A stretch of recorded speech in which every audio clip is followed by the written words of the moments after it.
Sure. Thanks. Is this on? We good? All right. Obviously, a heck of a college basketball game, and really at the root of why these two institutions continue to do this is that right there. I mean, it's great for the state of Wisconsin. It's great for growing the game and putting the spotlight on our state and the basketball in our state, which is very good. Obviously, to have that type of a game, whether you were here watching it or watching it on TV or whatever, I think it's great and a win-win all the way around. I was really proud of our guys. Excuse me. We pretty good first half, and then with Chucky down, put us a little out of rhythm for a little bit. And Marquette, we let them get to the rim a little bit too much, and they did a good job of spreading us out and attacking gaps. And then I thought towards the end of regulation and then in overtime, we got back to containing the floor a little bit better. And obviously big contributions from everybody that played, and guys that hadn't gotten a lot of minutes, like a Kamari McGee, really stepped in. Carter Gilmore, I thought, gave us good minutes. So really, like I said, just really proud of a team effort in a hostile environment against a good team. Questions? Jeff? You mentioned everybody contributed, so I don't want to single anyone out, but can you address what Clemson Max gave you on both ends of the court tonight in regulation and in OT? Yeah, I mean, with Chucky going down there at the start of the half, him having to play more minutes than planned, I guess he weathered that, and that's one of the reasons why we recruited him when he went in the portal was that the toughness, and then that play at the end to give us the lead was a toughness basket. I mean, he willed his way in. I saw all the arms on him and stuff, and they're not going to call that, and they shouldn't at that time. Let the players decide the game, and he made a heck of a play there to get that ball loose and get it up on the rim. Thanks. Greg, Chucky obviously adds a lot to your team. He goes out early in the second half. What is missing on the floor when you can't have him other than him, obviously? Well, I mean, an all-conference point guard is what's missing, and that's not just his play, but how he impacts the game and for everybody else. He's accustomed to playing with those guys. They're accustomed to having him on the floor. Obviously, the way he shot at the first half, he was feeling pretty good with how his day was going. So, credit Max and Kamari and even Isaac Lindsey for stepping up and having to kind of piecework that together when he decided he couldn't go for a while and needed to work with our medical people. Can your heart and nerves take 35-ish games of this? Well, today I just turned 52, so I told the radio guys, I said, man, if they keep this up, I'll hit 62 really, really fast. I'll skip 10 years. But no, you know what?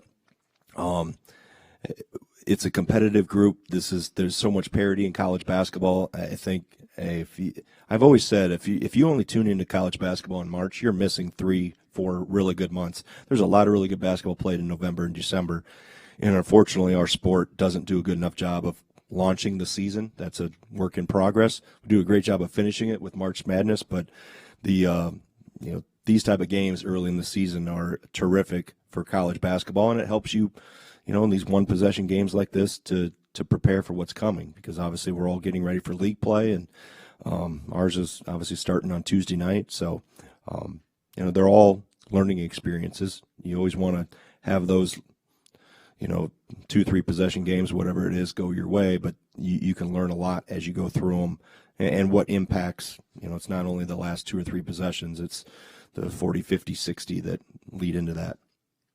Coach, you mentioned Kamari McGee. He played a season-high 10 minutes tonight.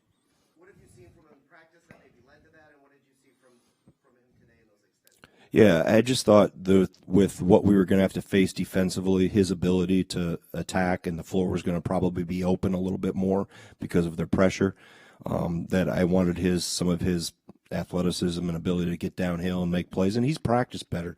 He practiced really well on Thursday. I thought maybe the best practice he's had since he's been with us. So he stayed very positive. I knew he transferred to play, but jumping up to this level and being part of a winning culture and a winning team, there's an adjustment period, and he's still learning in terms of what we do and what our procedures are, both offensively and defensively. He's gotten better at it, but he's kept a really positive attitude and was waiting for his chance. And as we've always said, stay ready so you don't have to get ready. And he's stayed ready while trying to improve. And, he definitely answered the call today.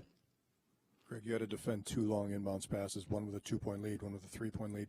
What were you guys looking for on those? Because obviously with Tyler getting the 2 steals, whatever you told him worked. Yeah, I mean, you want to make sure that they catch the ball running towards our baseline, so there's not, we've been in a few of those that we've defended wrong, that we've allowed momentum to get created going up the floor, so you want to make them catch it out in front of you, preferably free throw line or lower towards our baseline. And then obviously with Steve on the ball, I want some size there, but also be wary not to get screened. Don't run somebody over. And then if there's any, exchanges, screening, whatever, we're switching all that. And again, the most important thing is the ball's got to be caught up in the, towards our end. Greg, I know Steven's turnovers are going to nag on him, but 8 points and 7 assists, kind of giving you what you need from him out of the forward spot, and how is his vision out of the post? How will that help you? I mean, he's always been that's why we recruited him.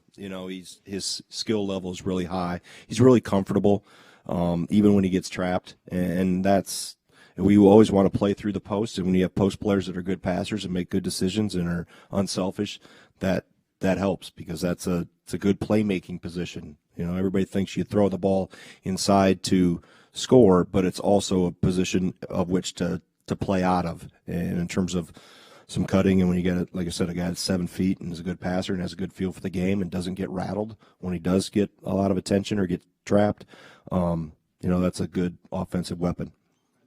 Greg, Jordan Davis had a couple tough plays for you to start overtime with the turnover and missed 3, but he came back, hit a big shot. What can you say about the way you saw him kind of bounce back there? Yeah, that was big, because after he hit the backboard, I was ready to take him out and put Connor back in, but he answered, and that's good for Jordan. Jordan needed that. Jordan's still growing as a player and figuring out who he is as a player. So for him to come back and have the fortitude to take it again and knock that one down, that was big. Jimmy. Greg, did you have a little deja vu moment when Chucky went limping off the court here in this court? And can you shed Actually, some no, light I didn't even think about it until you brought it up. Yeah. Shed some light on what happened there? Or? I don't know what happened. I think it was on the side out of bounds. I don't know if he tried to, pivot, whatever. Apparently it was before he hit the 3 at the buzzer or late in the half. I don't know if I don't know. He just needed to come out, and you see he was going to give it a try in the second half, and obviously we didn't get a possession into it, and he needed to go work with our training staff, which we use these days to get him better. But obviously him stepping back up tells you his mindset and how important him being on the floor to help his team was here today. All right, thank you.